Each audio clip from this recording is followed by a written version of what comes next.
Kauna-unahang public hospital sa Clark Freeport Zone. Ininspeksyon naman ng Pangulong BBM. Detalye na balita mula kay Let Narciso, RH14. Let, good morning.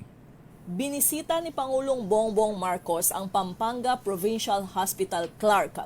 Ito ang kauna-unahang public hospital sa Clark Freeport Zone na layong magbigay ng serbisyong pangkalusugan para sa mga taga Pampanga at mga karatig probinsya. Ayon sa Presidential Communications Office, ang PPHC ay modernong 3 palapag na pagamutan na may 143-bed capacity ng pinagsamang private rooms, semi-private rooms at ward beds. Itinayo ito alinsunod sa standards ng Department of Health para sa Level 2 hospitals. Mayroon din itong clinical services kabilang ang OB-GYN, intensive care unit, at neonatal intensive care unit, gayon din ang radiology, laboratory at iba pang mga serbisyong medikal. Sa sandaling maging fully operational, inaasahang lilikha rin ito ng higit 400 trabaho para sa mga Kapampangan.